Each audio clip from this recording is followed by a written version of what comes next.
Welcome to Daxue Talks, a show powered by Daxue Consulting, a China-based strategic market research company founded in 2010. Hi, I'm Jess. I'm an audit manager from Dezan Shira and Associates. We are a professional service firm providing all kinds of market entry, accounting, tax, legal, and other advisory services for international investors who would like to conduct business in Asia. Will financial ratios be significantly impacted? The new lease standard in China has significantly changed lessee accounting for operating lease. It has changed from off-balance sheet treatment to on-balance sheet treatment. So if we look at the balance sheet, the total asset will likely to increase because of the right of use assets recognized, and the total liabilities will increase because of the lease liabilities. And also, lease liabilities will be divided into the current portion and the non-current portion based on the payment due date.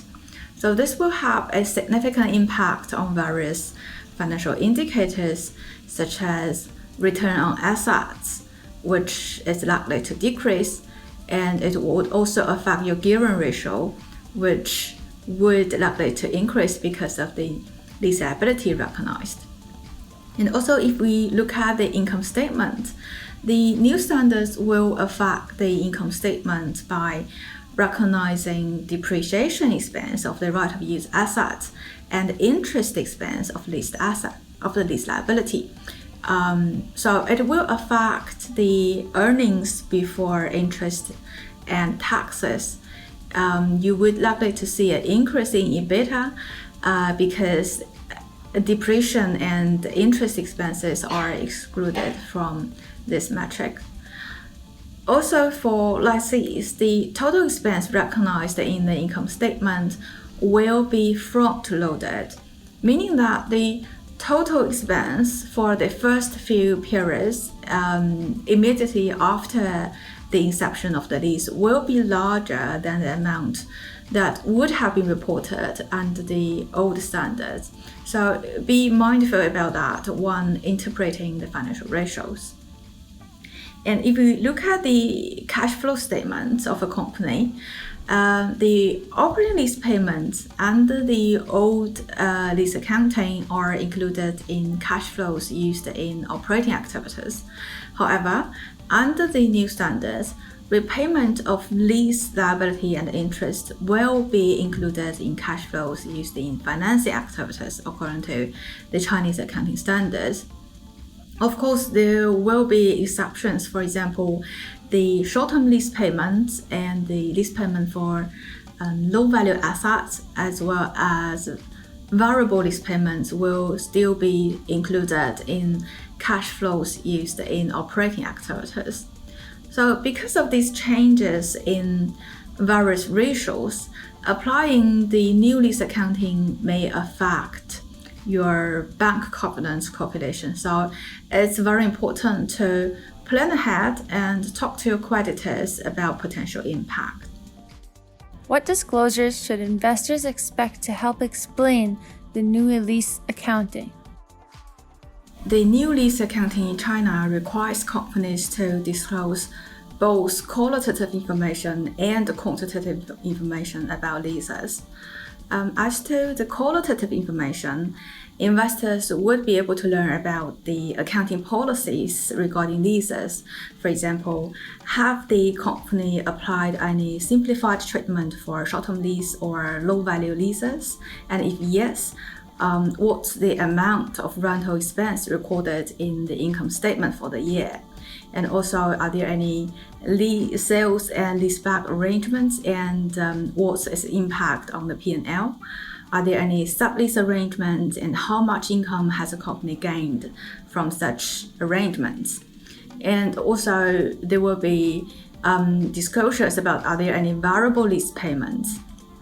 If the lease is financially significant, I think investors may also find information about the nature of the leases, including, for example, what kind of assets are there held on lease, and what's the quantity of the assets, How long is the lease term?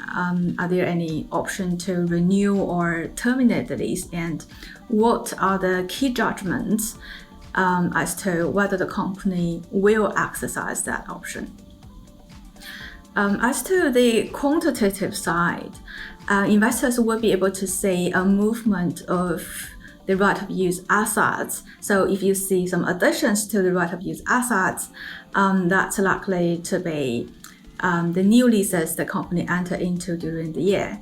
And also investors would be able to see interest expense arising from lease liabilities, as well as the total cash flow impact in relation to leases. And finally, since lease liability is a kind of financial liability, so according to the disclosure requirements as specified in CS 37, presentation of financial instruments, investors would be able to see some maturity analysis and liquidity risk analysis about lease liabilities. For which industries will the impact be particularly significant? The new lease accounting affects the lessee the most, and the impact will be particularly significant for industries that heavily adopt the operating lease model. For example, in a research conducted by PwC regarding the impact of the new lease accounting on different industries, they found that more than half of the manufacturing business around the globe find their interest-bearing debt ratio increases by 98%, almost doubled, when they start applying the new lease accounting and recognize lease liabilities on the balance sheet. And they found that around half of the manufacturing business saw at least a 41% increase in the EBITDA, which is earnings before interest, taxation, depreciation, and amortization. And this is because interest expense of the lease liability and depreciation expense of the right of use assets are now excluded from EBITDA. And following manufacturing industry, the research shows that applying the new lease accounting also significantly affect the airline companies, pharmaceutical companies, transportation and logistics, media, and telecommunication companies. Anyway, I think the point is, if the company heavily rely on leased assets, the new lease accounting will affect the company when it changes from the off-balance sheet treatment to the on-balance sheet treatment for what's used to be called operating lease. And as a foreign investor, you should also be careful when interpreting the changes in financial ratios of the companies that adopt the new lease accounting standards for the first time in China. Any questions? We will find an expert to answer them. Drop your questions in the comments or send us an email, dx@daxueconsulting.com.